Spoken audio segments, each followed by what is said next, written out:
सत्व को शांति का संदेश देने वाले महाकारुणिक तथा विद्वान एवं भारत देश में दोबारा फिर से भगवान बुद्ध के सत्व को वापस लेकर के आने वाले परम पूज्य बोधिसत्व डॉक्टर बाबा साहब अम्बेडकर, इनको मेरा कोटि कोटि नमन। आप सभी श्रद्धावंत उपासक एवं उपासिकाओं को मेरा मैत्री पूजन। आज हम जातक कथा में देखेंगे याचना का धर्म। याचना अर्थात मांगना जो होता है, उसका जो धर्म है, उसके बारे में जातक कथा में एक कथा आती है। एक बार पंचाल का जो राजा था, उसने एक भत्ते जी को अपना ही इनवाइट किया। भत्ते जी, आप हमारे यहाँ पे आइए, हमारे घर पे आइए, राज्य पे आइए और 3 महीने वर्षावास बिताइए करके। वरन बनते आए। आने पे राजा हमेशा के भाव भगत का ख्याल रखता था, का ख्याल रखता था। 3 महीने तक वर्षावास तक उनकी सेवा किया। लोगों ने धर्म श्रवण किया, उनको धर्म अच्छा लगने लगा, भगवान बुद्ध का धर्म अच्छा लगने लगा, तो सभी उस धर्म को सुनने लगे, आचरण करने लगे, जीने लगे। तो जब वो जाना चाहते थे तो राजा कहते कि भी यहाँ कोई भिक्षु नहीं है, आप यहाँ कुछ समय और रुकिए करके लोगों का भला करते रहिए करके। तो उनकी याचना को स्वीकार करके जो भंते जी थे वो और कुछ समय तक रुक गए। कुछ समय के बाद में 1 वर्ष बीत गया। 1 वर्ष होने के बाद उनको ऐसा लगा कि ना मुझे वापस जाना चाहिए। उन्होंने सोचा कि उनके पास जाने के लिए उनका जो जूता है वो खराब हो गया है, पत्तों का छाता है, उसकी उनको जरूरत पड़ेगी। तो उन्होंने सोचा क्यों ना एक दिन मैं राजा से एक अपने लिए पैरों के लिए जूता और पत्तों का छत्ता मांग लूं। सोचता है तो एक बार जब राजा आता है, भरी सभा में आकर के सोचता है, बुलाता है और सोचता है क्यों ना भी राजा से मांग लूं।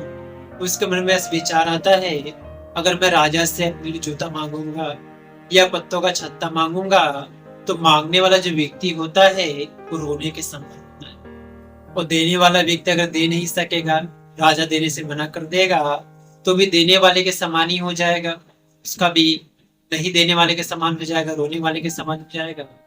इसलिए मैं उसको भी अपमान नहीं करता, ताकि जनता इस प्रकार से अपमान ना देख सके करके नहीं मांग। एक बार फिर से राजा जब के पास में आता है, अभिवादन करता है, वो बैठ के धर्म श्रवण करता है। धर्म उपदेश के बाद में फिर से बंती जी कहते हैं कि मुझे एकांत चाहिए। राजा के साथ में अकेला रहना चाहता है ताकि दूसरे को देख ना सके। और वो सोचता है कि ना अभी मांग लूं करके, मगर फिर उसके मन में विचार आता है, अरे अगर अकेले में मांगूंगा तो हो सकता है राजा को बुरा लगे और उसके साथ जो मेरी मित्रता है वो खत्म हो जाए, इसलिए उसने नहीं मांगा। इस प्रकार से करते करते उस भंते जी ने 12 वर्ष बिता दिए। 12 वर्ष के बाद में राजा भी सोचता है कि काफी समय हो गया है, लगता है बार बार भंते जी मुझे अकेले बुलाते हैं, कभी संग में बुलाते हैं, मगर जो मांगना चाहते हैं, जो कहना चाहते हैं, वो कह नहीं पाते हैं। तो राजा ने सोचा क्यों ना आज मैं ही पूछ लूं भंते जी क्या बात है, क्या चाहिए करके। तो भंते जी कहते हैं कि भाई क्या मैं जो मांगूंगा तुम्हें दोगे? हाँ भंते जी, आप जो मांगोगे मैं दूंगा। अगर मेरा राज्य भी मांगोगे तो अपना आधा राज्य आपको दे दूंगा, ऐसा कहता है। तो भंते जी कहते ठीक है, मुझे बस एक जोड़ी जूता और एक पत्ते का छाता चाहिए। तो राजा सोचता है ये क्या मांग रहे हो, आपको तो मैं अपना आधा राज्य भी दे सकता हूँ, आपने छोटी चीज क्यों मांगी? तो कहता है कि वापस जाने के लिए मुझे पैदल चलना पड़ेगा और मेरा जो जूता खराब हो गया है, फट गया है, इसलिए मैं चाहता हूँ कि आप मुझे एक पत्ते का छाता और एक अच्छा सा जूता दे दो जिसको पहन के फिर वापस चढ़ सकूं। तो राजा कहता है इतनी सी बातों का इतना समय क्यों लगा दिए? तो पंत जी कहते हैं कि राजा ऐसी बात है कि यातना का जो धर्म होता है इस प्रकार से है, अगर मांगने वाला कुछ मांगता है तो रोने के समान ही होता है, और देने वाला देना नहीं चाहता है या नहीं दे सकता है तो भी रोने के समान ही हो जाता है। मगर इस प्रकार की बातें नहीं होनी चाहिए, बल्कि सील सदाचार होना चाहिए, नैतिकता होना चाहिए। आपस की जो मित्रता है नैतिकता है वो नहीं टूटनी चाहिए, इसलिए मैंने इस चीज को नहीं करा।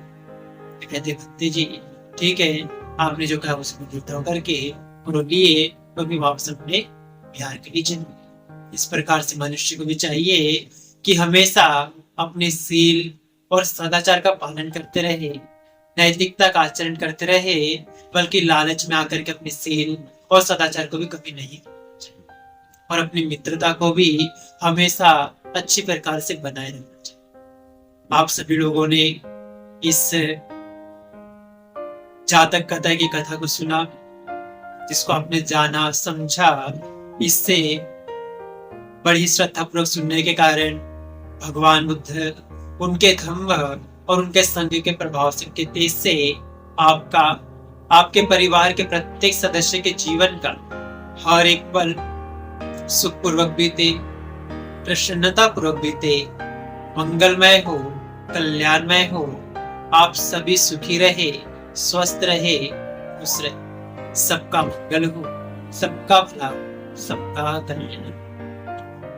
भवतु सब मंगलं रक्षन्तु शब्द देवता, सब बुद्धानुभावेन सदा शुद्धि भवन्तु ते। भवतु सब मंगलं रक्षन्तु शब्द देवता, सब धम्मानुभावेन सदा शुद्धि भवन्तु ते। भवतु सब मंगलं रक्षन्तु शब्द देवता, सब संघानुभावेन सदा शुद्धि भवन्तु ते। सा